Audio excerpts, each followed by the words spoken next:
Real quick, if you have a story to tell, please reach out via email at contact@campfirecultpod.com or leave me a voicemail message at 720-297-8608.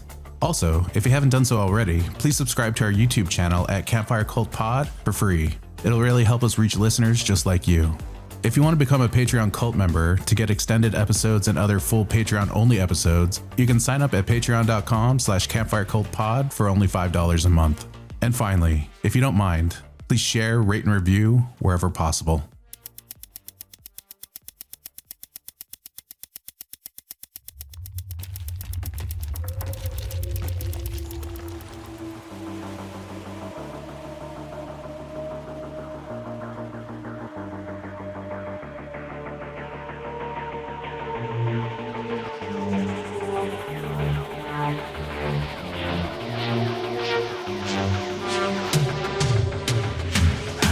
Welcome, dear listener, to the Campfire Cult Podcast. From a camper van deep in the haunted woods, I bring you first-hand accounts of chilling encounters with the paranormal. Step into the night and take a peek into the realm where reality and the supernatural collide. My name is Jazz, and I'll be your host.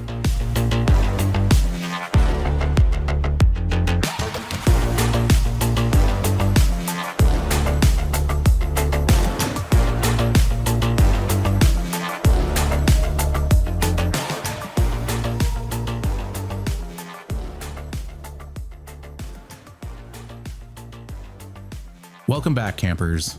Tonight, the woods have a way of calling to us. Sometimes it's the whisper of wind through the pines. Sometimes it's the promise of a quiet trail, a hidden lake, or the thrill of being far from anyone who could hear you scream. But there's another kind of call. Quieter, sharper, and far more dangerous. A voice that sounds almost like someone you know. A whistle that echoes your own. Footsteps in sync with yours, until they aren't. Tonight, the firelight's not going to keep them at bay. From the Appalachian highlands to the shadowed swamps of the South, from the Canadian wilderness to the deserts of the Southwest, something is out there. Watching, mimicking, following. And as you'll hear, it doesn't matter if you're deep in the forest, sleeping in your tent, or just walking home in the rain. When it decides to step into your world, there's nowhere to hide. So stoke the flames, draw close, and listen. Because tonight, the voices in the dark are calling, and they know your name. Let's begin. Up first is a quick but creepy story coming from Appalachia. Back in 2021, my family took a trip to Lake Sanitla in North Carolina. A beautiful lake that's rich in Native American history and surrounded by mountain trails. We decided to go on one of these trails on an overcast day. I am not an athletic person and suffer from asthma, so I was behind the rest of my family by myself. About almost halfway through the hike, I heard my sister yell my birth name, but it sounded like it was off the trail. She never calls me by my real name, just my nickname I've had since I was a baby. It sounded like she was scared, so I was very tempted to run off and find her, but I knew my sister wasn't stupid. She wouldn't go off the trail even in case of an emergency. I quickly caught up to the rest of my family, and my sister was there with them, resting on some rocks next to a waterfall, chatting away and taking pictures. I asked my sister if she had called my name. She didn't know what I was talking about. She had been talking to our dad the whole time. I don't know what called my name that day, but I'm glad I didn't listen to it. Who knows what would have happened to me, but I haven't been to that trail since this encounter. I don't have a clue what called my name, but if you're educated on Appalachian folklore, please give me some insight on what happened to me. Next, a camper in northern Minnesota hears something massive circling their tent. 2 years ago, I went to visit family up in northern Minnesota over Labor Day weekend. I'm not going to give the exact location, but I can at least tell you it was somewhere near Mary Brown Bridge in Monaga. I'm sharing this because I'm hoping someone out there might have had a similar experience, or at least some idea of what this thing was that walked around our tent that night. My girlfriend and I had been looking forward to the trip, getting away from city life for a quiet weekend of camping with her family. We arrived around noon on Saturday and were greeted warmly. The day was filled with random activities, laughter, and catching up around the campfire. By the time the clock hit 11, we all decided to call it a night. Earlier that day, one of her relatives, let's call her Mary, had offered us her big 6-person tent. We'd only brought a little two-person, so having the extra room for our stuff and air mattress was a welcome surprise.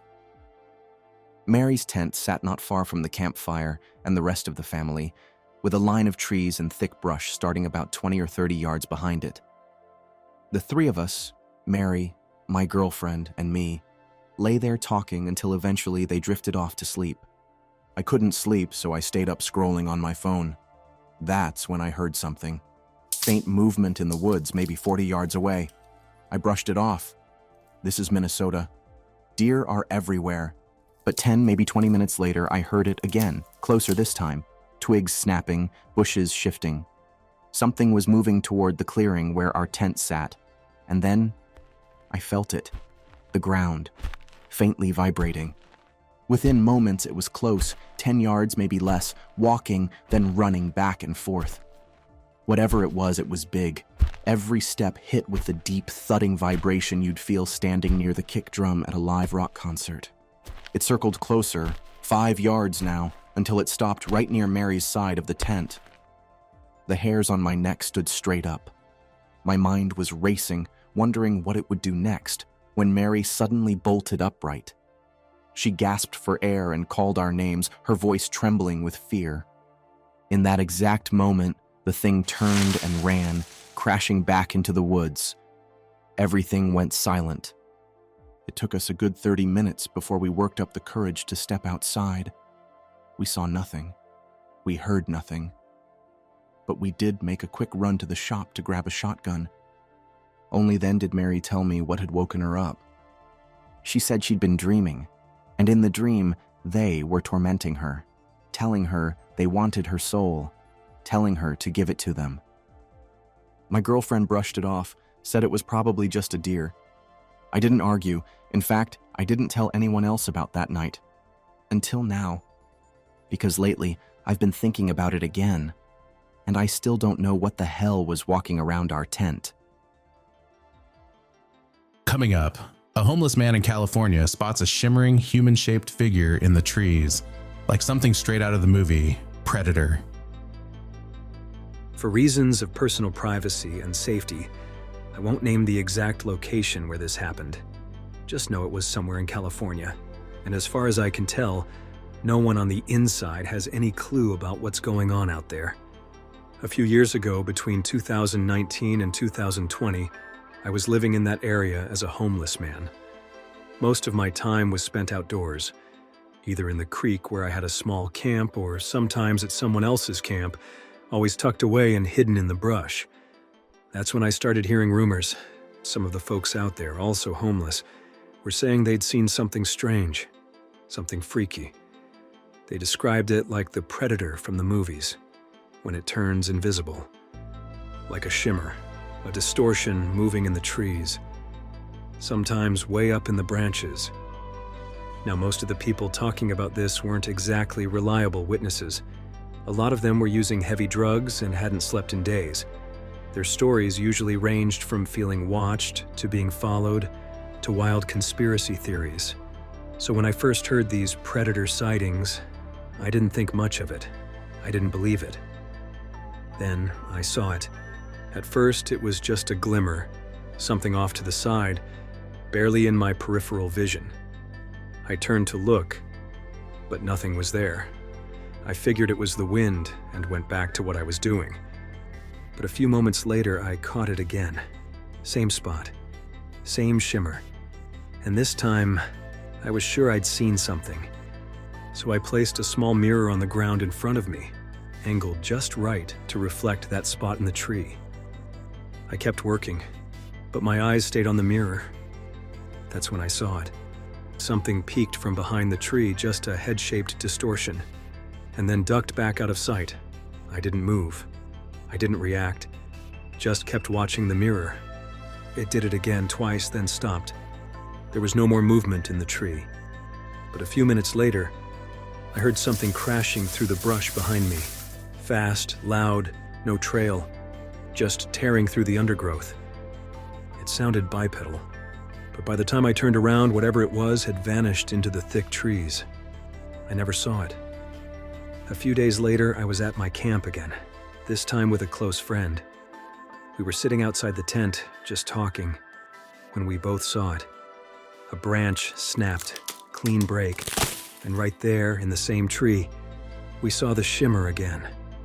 That same distorted, camouflaged shape. It flickered for a moment, and then disappeared. We stayed there for another 2, maybe 3 hours. Nothing else happened. To this day, I don't know what we saw. No one does. People guessed, speculated, argued, but there's no real explanation. All I can say is it looked like a shimmering, distorted, human-shaped thing, straight out of the movie Predator. Coming up, a family hears a mysterious meow in the Norwegian woods, an eerie mimic of a child's voice. This happened last Easter. My husband's family owns a very old farm. It's a big property with mountains, a lake, and thick woods. Nobody lives there anymore, so we use it as a holiday place. This is in western Norway. Fjords, mountains, and red deer everywhere. No neighbors, no animals except the wild kind. About 500 meters from the house near the lake, there are old Viking ruins. Nobody really knows the full history, but the forest around them has always felt eerie. I'm Norwegian, but my ex, the father of my kids, is Canadian. He's not around much these days. My daughter, who's 10, loves horror movies. My 9-year-old son also enjoys a good scare. To help them keep a connection to their Canadian side, I told them about the Wendigo. It was on the drive out to the farm for the Easter holiday. There are so many deer out there, it felt like the perfect setting. I told them a story I'd read, maybe even on this subreddit, about a Wendigo mimicking the sound of a kitten. I also told them how these Norwegian mountains were once connected to the Appalachians before the continents split, which might explain why they can feel so unsettling. On our second day there, we were cutting down small trees near the house. The kids and I dragged the branches across a little field and tossed them down a hill. That hill marks the start of the forest, and it's also where the trail to the lake begins. My husband was in the garage in the opposite direction, working on the chainsaw. We stopped to take a break near the tree line. My son, still thinking about the Wendigo story, started making this silly cartoon-like cat meow into the forest. Meow. He did it over and over, maybe 6 to 9 times, before I told him to knock it off and get back to work. That's when it happened. From the bottom of the hill came a very clear meow, exactly like my son's. The same pitch, the same weird meow sound he makes, but he was standing right beside me. We brushed it off, assuming maybe someone hiking had decided to mimic him back. I didn't mention that it's private land and the only way to get there is by walking right past us. I didn't want to scare them.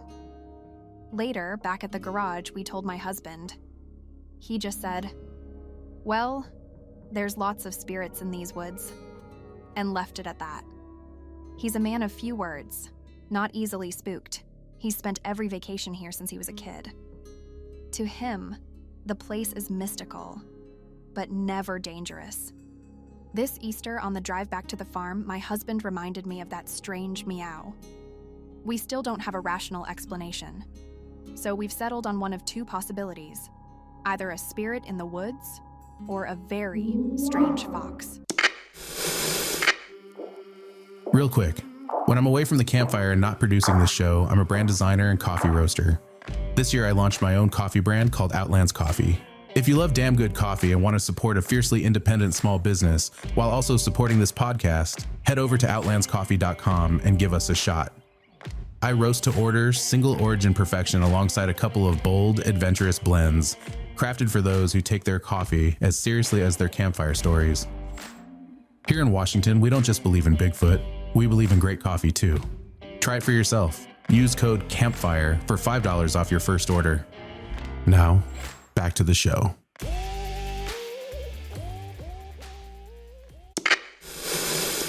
Next up, a Marine and his friend are being hunted by something terrifying. Back in 2019, I'd been away, enlisted in the Marines, and had just gotten back after being discharged. One of the first things I did was head over to catch up. We were having a good time when he suggested we visit a little spot his now ex-girlfriend had shown him. Somewhere they'd go when they wanted to disappear for a while. I figured, why not? I grabbed my gun and we drove out to this extremely secluded area, There was an old dock there, half rotted, forgotten. Boards sagged under our weight. We were messing around for maybe 30 minutes and decided to take a narrow path that led deep into the thick woods, close to the Alabama state line. We walked maybe 20 minutes before stopping in a spot that felt isolated. It had been raining for days, so the ground was waterlogged. The forest was still quiet, except for the pines swaying far above us. We were laughing, talking smack when a noise cut through the silence. Marine reflexes kicked in. I turned toward the sound, then more sounds, just in time to see a few coyotes dart across the path, maybe 30 feet ahead. Another sigh of relief, but it didn't last. Something was wrong. I didn't know what, but I knew it was time to go. We turned to head back when a tall pine groaned, cracked, and started to fall. Instinct took over. I shoved Jacob forward as it crashed down between us, splintering branches. Jacob screamed, and I vaulted the trunk to get to him. His heart was pounding like a war drum under my grip. "Jacob, move now," I yelled, spinning him so hard he stumbled. We sprinted down the path, neither of us daring to look back. That's when I heard it. "Jacob, Jacob, come quick." It was Olivia's voice, his younger sister. Jacob froze, trying to push past me, yelling her name. I grabbed him hard. "Jacob, look at me. It's not her. Do you hear me? It's not her." Before he could respond, another pine began to snap. I tackled him to the ground as it came down inches from us. "Go, get out of here," I shouted, pulling my gun from my waistband and aiming back down the trail. Jacob ran toward the clearing, but when he realized I wasn't behind him, he turned and screamed for me to hurry. I sprinted to him. We both stopped when we saw it. 9 feet tall, skin stretched tight over bone. Legs like sticks, arms even thinner. Skin pale as death. But the eyes, they glowed an electric lightsaber blue. Not sure it was a light reflecting or an internal glow. I'd had enough. I raised my gun and fired. Jacob didn't stick around to see if I hit it. He bolted for the car. I ran after him, heart hammering, every step fueled by pure survival. That was my first experience with what I think, after some research, was a Wendigo. And I pray, almost every night, I never see something like that again. "Jacob, Jacob, come quick." Next, we have another run-in with a possible Wendigo when, while on a Canadian hunting trip, it turns nightmarish when a man and his brother come face to face with a rotting thing that still haunts him to this day. I've gone back and forth on whether I should ever share this outside of the small circle of people who are actually there, but I think it's time, if only to warn someone or help them make sense of something they've gone through themselves. Late fall 2010, Northern Canada. I went deep into the wilderness with my father and my oldest brother to hunt moose.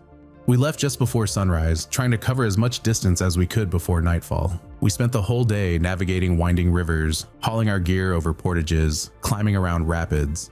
By the time the sun started dipping, we decided to camp a little over halfway to our destination. My father figured we could finish the journey in the morning. When everyone finally bedded down, I decided to grab some extra firewood and take a quick walk down to the riverbank, just far enough that I couldn't see the glow of the fire. That's when I heard it, rustling in the bushes about 15 yards away, just inside the tree line. I froze, staring into the dark, trying to focus on the spot where the noise came from. Suddenly, I felt off, lightheaded, dizzy, and then came the smell. This rancid stench, like spoiled milk mixed with rotting food. As I kept staring, the trees began to shift, slowly, subtly, until they started to form the faint shape of a head. Facial features began to take shape, and then I heard it. A voice. Not just any voice. It sounded exactly like one of my relatives who had recently passed away. The shape in the dark became their face. "Hello?" It said. "I've missed you. Come see me." I smiled without thinking, stepped forward a little, but something in my gut made me stop. The face stopped smiling. It went completely blank. The skin started turning pale, then it began to peel, chunks of flesh dropping from its cheeks. Shock and fear slammed into me. My mind couldn't process what I was seeing. I started to back away, but without realizing it, I'd already wandered even farther from camp. The voice grew angry.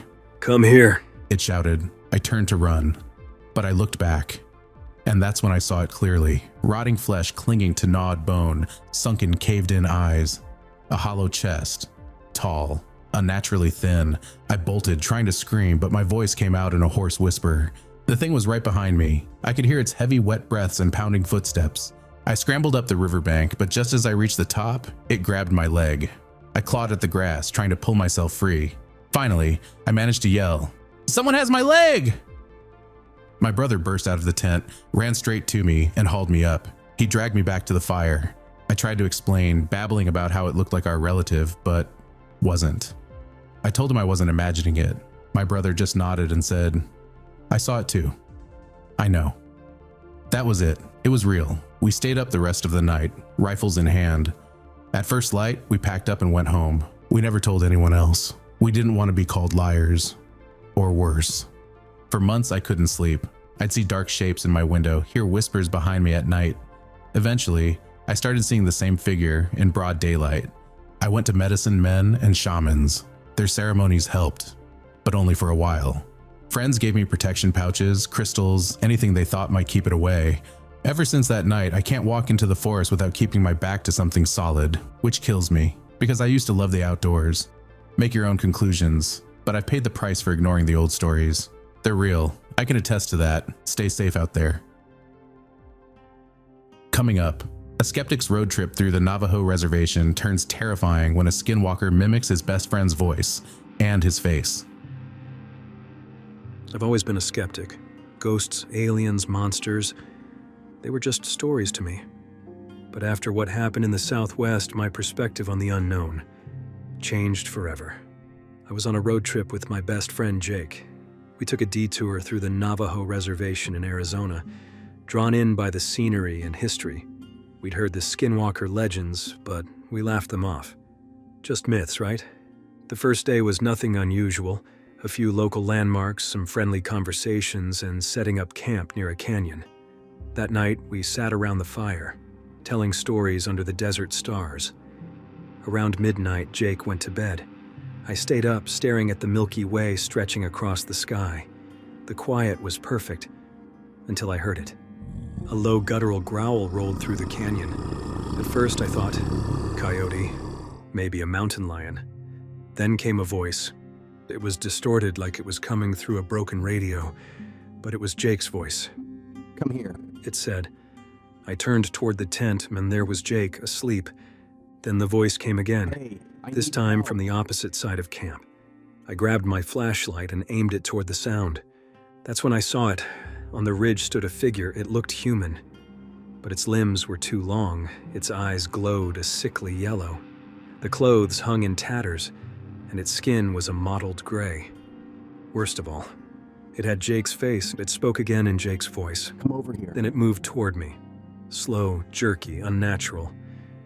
I stumbled back and dove into the tent, shaking Jake awake. "We need to go. Now." He was confused, but something in my voice got him moving.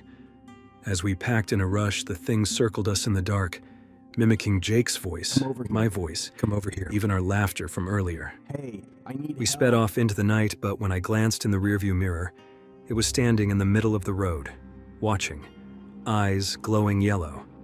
We didn't stop until we hit the next town. That night in a motel, I looked up the legends. Witches who can take the form of people or animals, who use your voice to lure you in. I don't know what we saw, but I know this, the stories are real. The Southwest is beautiful, but it keeps secrets. And some legends aren't just stories. They're warnings. Next, a lone backpacker's trip to a hidden Virginia waterfall turns into a nightmare of mimicry, whistles, and something stalking her in the woods. This happened last year in Virginia, and it's the reason I never backpack alone anymore. At the time, I was taking summer courses. We had a 3-day weekend in June, and I figured it was the perfect chance to get out and explore some of the Virginia wilderness. I did a quick Google search, found a state park with a promising trail, and let my roommate and family know where I'd be hiking. On the way to the trailhead, I passed a small outdoor shop, a place where Appalachian trail hikers often stop. I went in to grab a map, just in case. While chatting with the shop owner, he mentioned a lesser-known trail just outside the state park, said it had a cool waterfall and a swimming hole. That caught my attention. He showed me where it was on the map. It was a little off the beaten path, but he swore it was worth the detour. I bought the map, thanked him, texted my roommate and parents about the new plan, then parked and headed off. The waterfall was meant to be a side trip on a 3-day, 2-night hike. I started on a section of the Appalachian Trail. It was busy at first, with plenty of friendly hikers. But as I got deeper into the woods, I saw fewer and fewer people. By early afternoon, about 3 miles from the waterfall, things got strange. Everything went silent. No birds, no insects, not even wind. And I suddenly felt like I was being watched. I shook it off and kept going.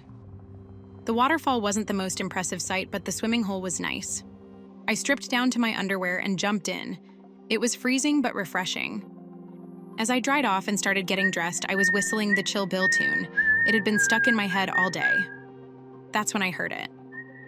Something whistled the exact same tune back. At first, I thought it was a bird mimicking me. I whistled again. It responded. Every tune I tried, it repeated perfectly. I actually thought it was kind of cool. But as I set up camp, that uneasy feeling crept back in. The hair on my neck stood up. I couldn't shake the sense that something was watching me. As night fell, I built a small fire and made dinner. And once again, it was completely, unnaturally silent. Something deep in my brain whispered, "You're not safe here." I ignored it, crawled into my tent with a flashlight and a book, and eventually drifted off to sleep. The next morning, my campsite was trashed. My camp stool, gone. My bear bag, cut down. Not chewed, cut, clean, with something sharp. But here's the weird part. None of the food was touched. And all around the campsite, bare footprints, human. I was 6 to 8 miles from the nearest road. As I stood there taking it all in, a branch snapped somewhere in the trees. I turned. Nothing. Then I heard it.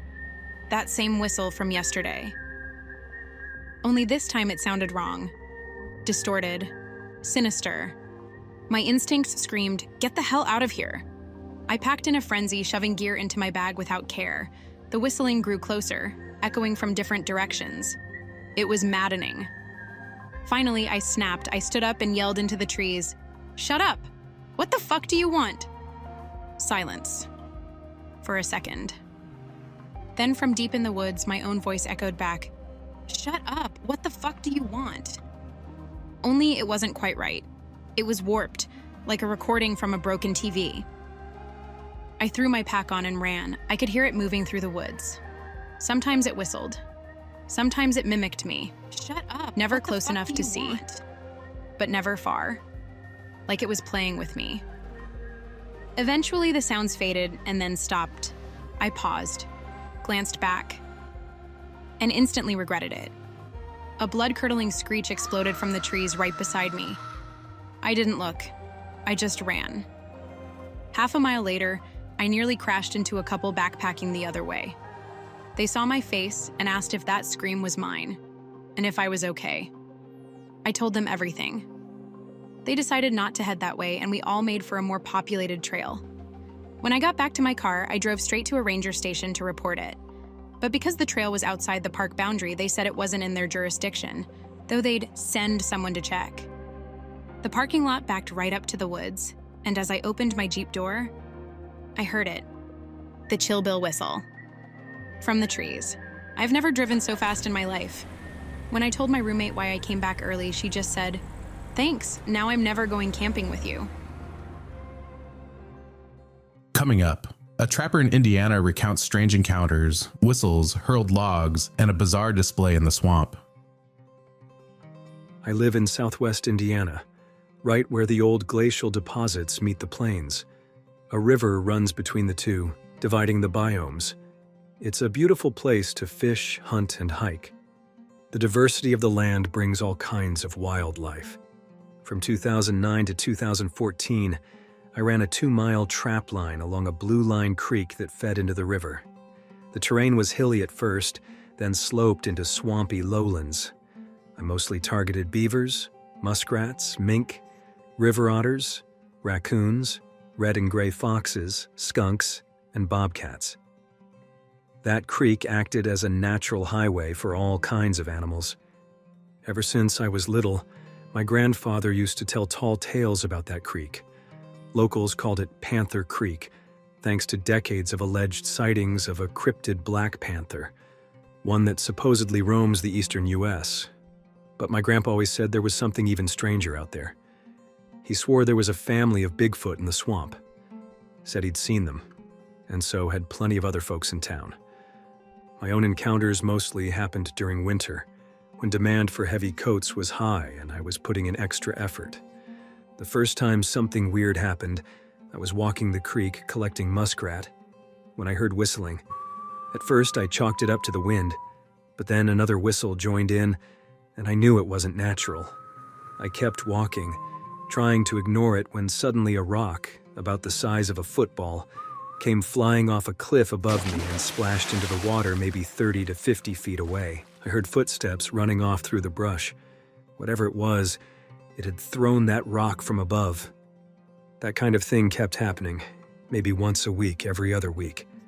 One time I had set up in a good sniping position at dusk, hoping to call in a fox or coyote before the day ended.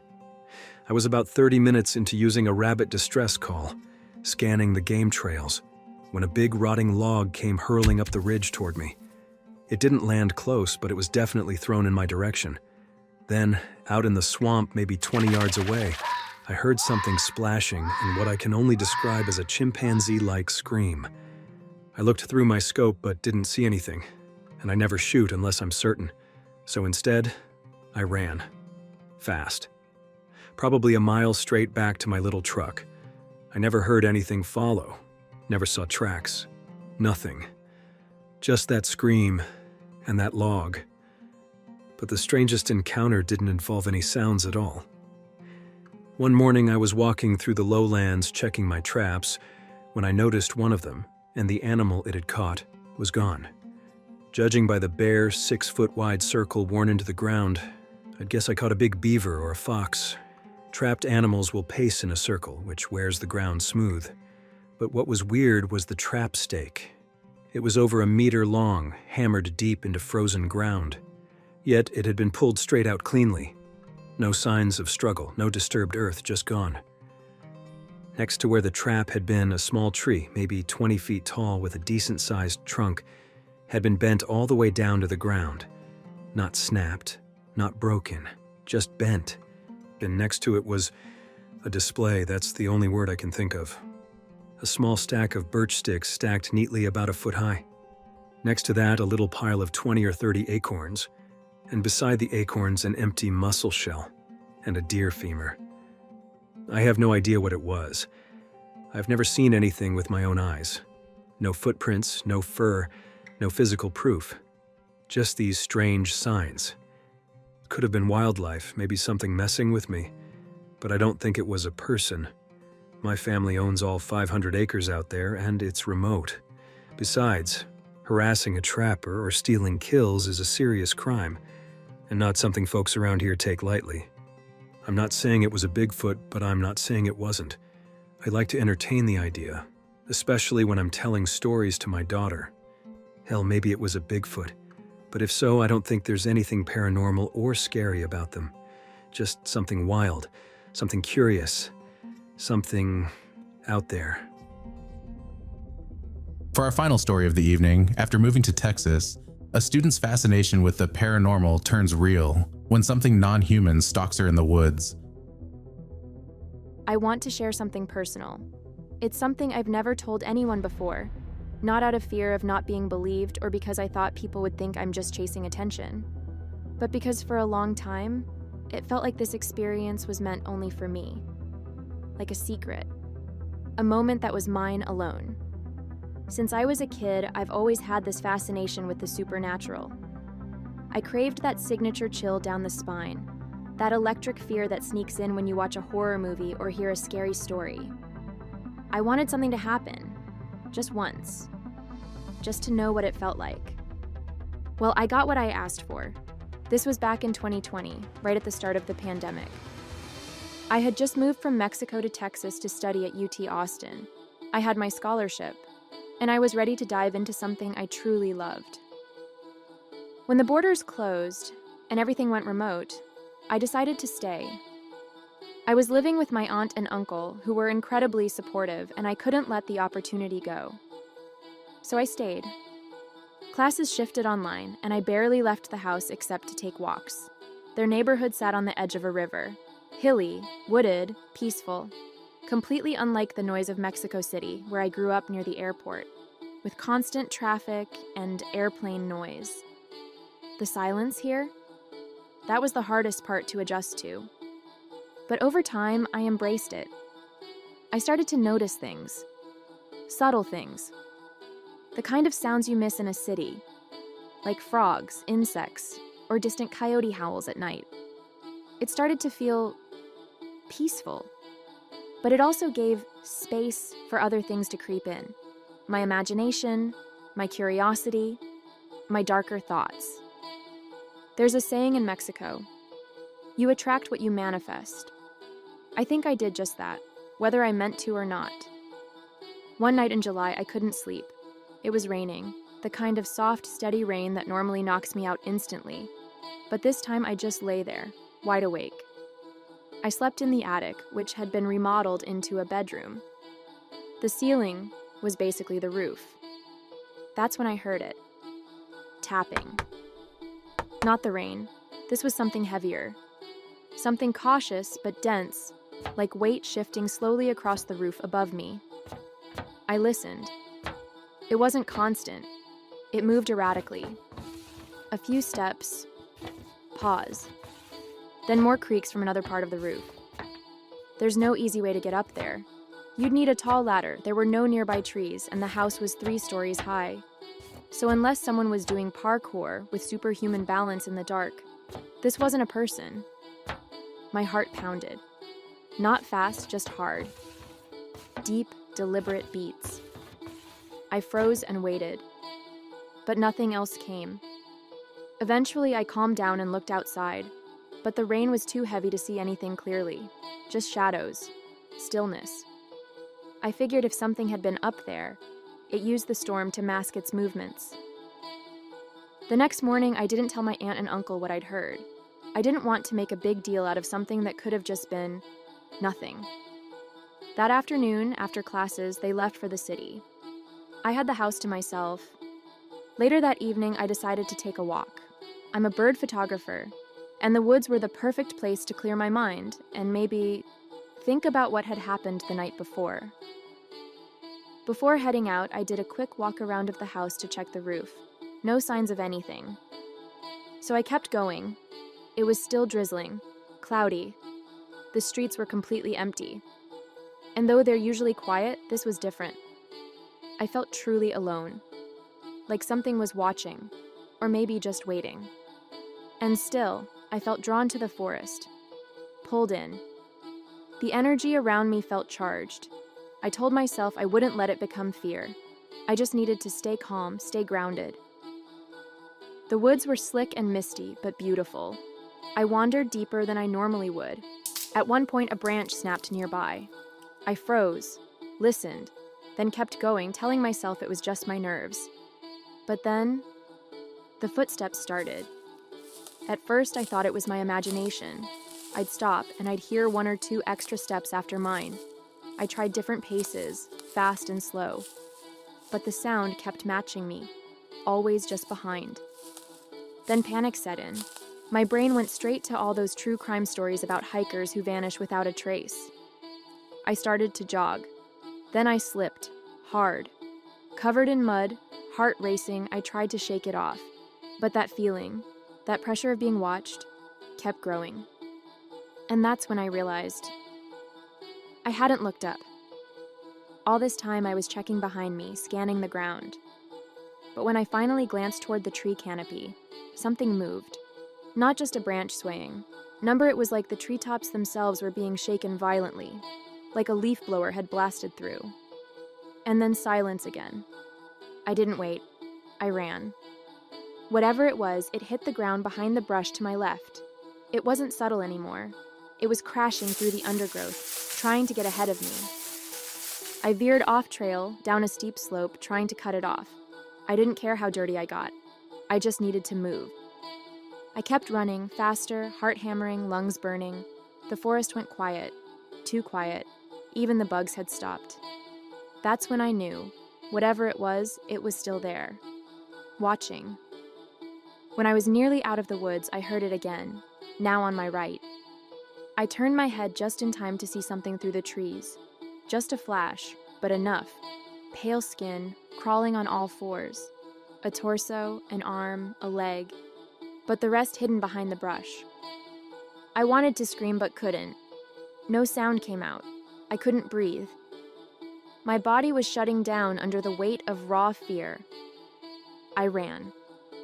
I don't remember how I got back to the neighborhood. I don't remember the streets. I just remember bursting through the front door and collapsing on the dining room floor. I was soaked, shaking, filthy, and terrified. I couldn't stop thinking, what the hell had I seen? That night ended with a hot shower, an empty stomach, and a feeling of sickness that sat heavy in my chest. Over the next few days, I tried to find a rational explanation. Maybe it was a person, maybe an animal. But deep down, I knew it wasn't either. Then I found them, the stories, posts on Reddit, descriptions that matched exactly what I saw. Pale crawlers, sometimes called rakes. Hairless, gray-skinned, long-limbed creatures with no visible face. They crawl on all fours. They climb like it's second nature. They stalk silently. And they're always seen in the woods. Most people dismiss them as creepypasta, fiction.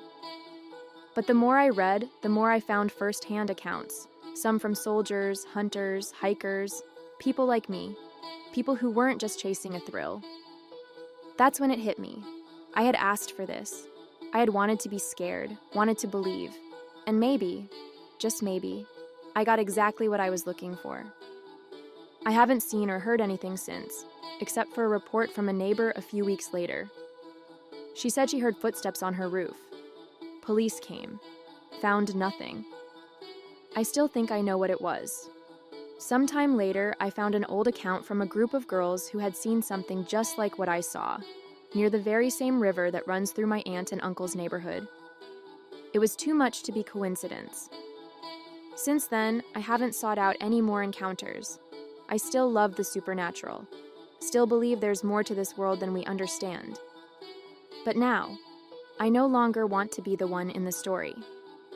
And if you're listening to this, whether you're a believer, a skeptic, or just someone who enjoys a good scare, please remember this.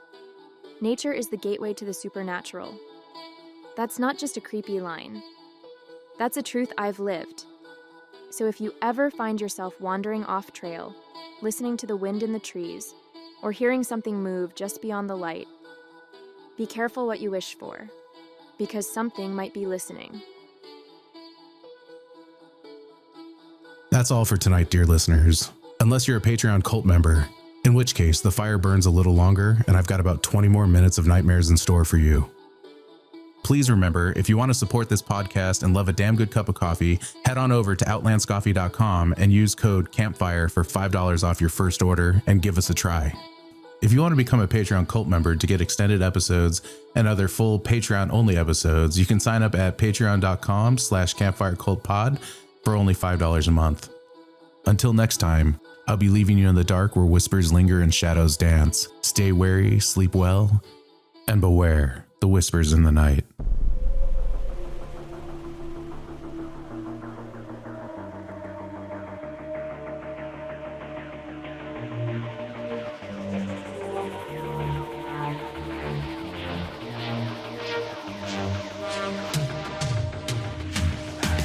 If you have a story to tell, please reach out via email at contact@campfirecultpod.com or leave me a voicemail message at 720-297-8608. You can follow us anywhere on social media at Campfire Cult Pod and online at campfirecultpod.com. And finally, if you don't mind, please rate and review wherever possible.